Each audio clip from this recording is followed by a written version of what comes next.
Raider 150 Fi. Naka Benworks power pipe. Ano na yan?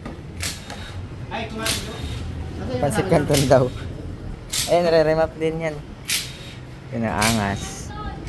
So ito, bago natin i-remap, for major PMS muna siya.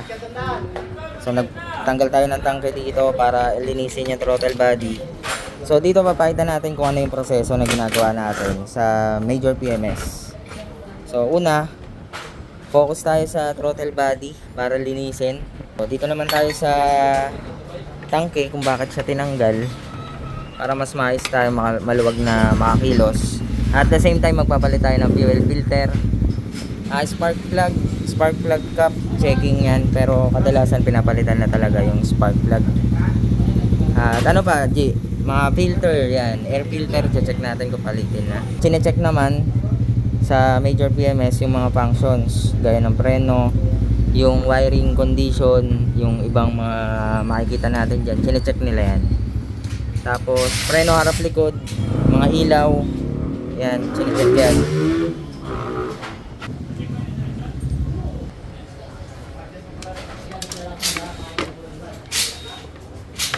Ayun. Hindi pa siya ganun yung kadumi, no? Pero may pamalit na siya. Meron ng pamalit, may dala na kaagad. Original. So ito yung pagkakaiba. Pero ito hindi pa naman siya ganun kadumi. Ayan, depende kasi yan sa sa lugar din. May mga lugar talaga na sobrang alikabok, no? O masyadong dumi ng air filter sa isang lugar. May ganun talaga. Ganda yung pwesto mo dito, G, ah. Sinadya mo ba to? Laki na electric fan mo. Tsura ng throttle body niya, malinis pa naman. Yan. Pero si customer kasi nag-decide nito na pa-PMS niya, major PMS, bago siya magpa-remap. At part din ng maintenance niya. Ito yung mga maalaga talaga. Ilang odo na to, G? 14,000, bata pa. Sa bagay, every 16k odo po ang ating major PMS. Yun po yung sinasuggest natin. Every 16k odo.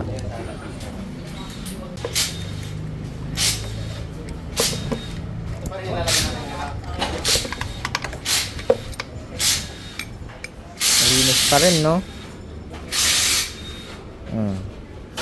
Ditong part na to, yan. Medyo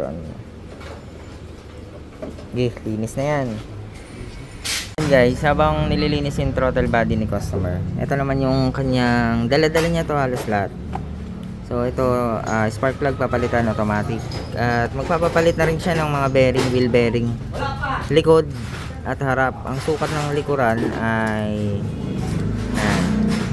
6201, 6301 at 6203.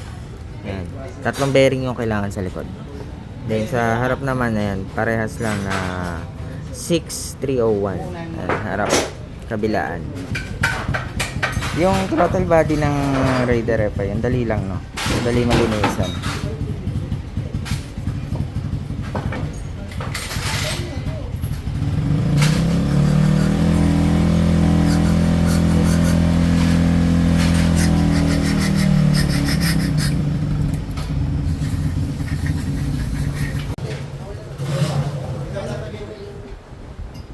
Linis, ah.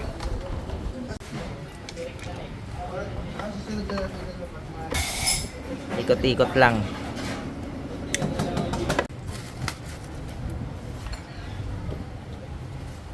Laging nakababad yung ilaw.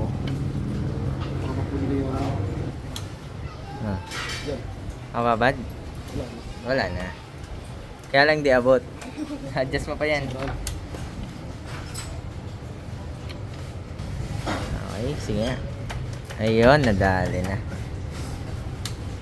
Okay na.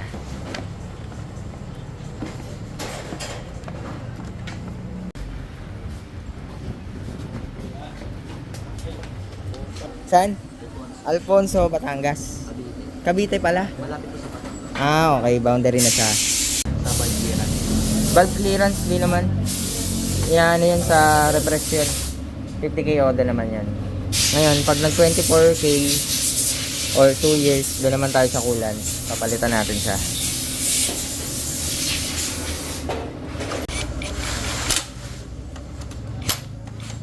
Okay. Nalinis na yung throttle body. Nagkalas tayo ng mga sensors. Kailangan natin mag-reset ng ECU. So, ang purpose ng reset ng ECU is to calibrate yung mga sensor na kinalas natin. Yan, para maayos yung functions. Okay. Short natin dito. Then, on. Full throttle. Alright. Okay, umilaw na yung check engine. Okay na. Lalong pump siya.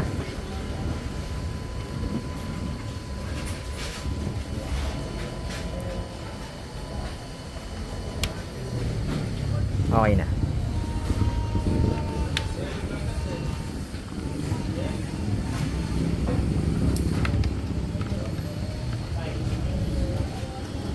Push. Abutin niya ng 2 or 3. Ayan. 2 lang. Nasa 4 bars or 1,500 RPM. At may tamang pihit din yung air screw. So yan, all good na to. Papalitan na lang ng mga bearing. Front and rear bearing.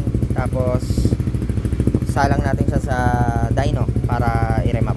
Pre, marami nagtatanong. Kagabi mo lang na install Tinatanong kung saan nabili. Anong pipe? Okay. Yan, Benworks power pipe guys. Sound check. Bombay mo konti, par.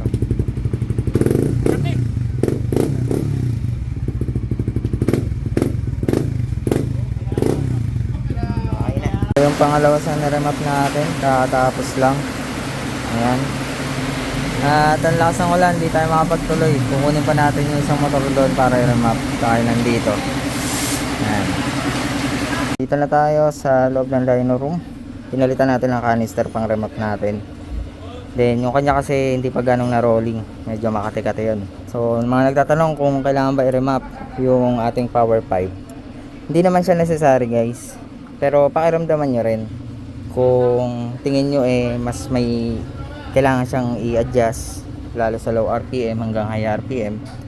So kailangan natin malaman yon kung dapat siyang i-remap. Meron din kasi mga bumibili ng power pipe natin na hindi na nagpapa-remap. At okay naman sa kanila. Pag rolling na tayo, nagbasa na tayo ng mga dapat nating alamin para sa adjustment ng remapping niya sa tuning. So ngayon, kinuha na natin itong kanyang stock ECU at magpa-flashing na tayo. Mga nagtatanong kasi guys, kung pag nag-reset ba ng ECU, yung mga ganyan, mawawala ba yung map? Hindi po yan mawawala. So yung files po na in-adjust natin, yun yung ita-transfer natin dito para ma-flashing, mabubura yung laman neto. Ang papasok is yung stock din naman siya na in-adjust natin para tumugma sa tune ng motor. Okay? So yun ang gagawin natin ngayon. Bubutas tayo rito para makapag-flashing tayo, makapag-connect tayo sa ECU from laptop to ECU, then transfer natin yung mga files na ginawa natin. At yan, ko-confirm na lang natin mamaya, magro-rolling ulit tayo para malaman natin kung tama na yung mga adjustment na ginawa natin.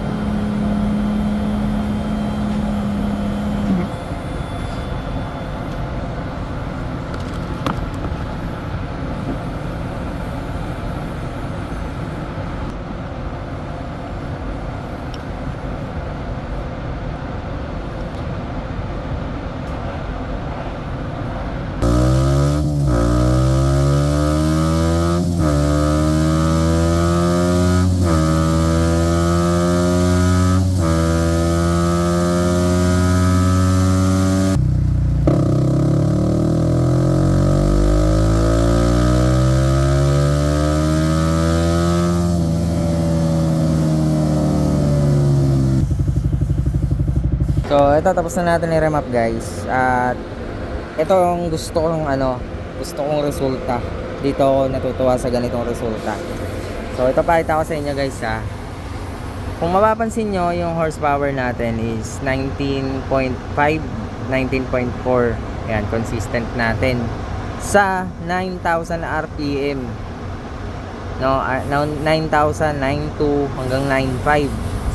So, sa ganyang RPM pa lang nakukuha na natin yung ganyang kataas na horsepower. So, ito yung nagustuhan ko rito. Hindi katulad nung mga matataas na horsepower na kailangan mo pa munang mataas na RPM para lang makuha mo yung power band. So, ito, meron siyang magandang torque.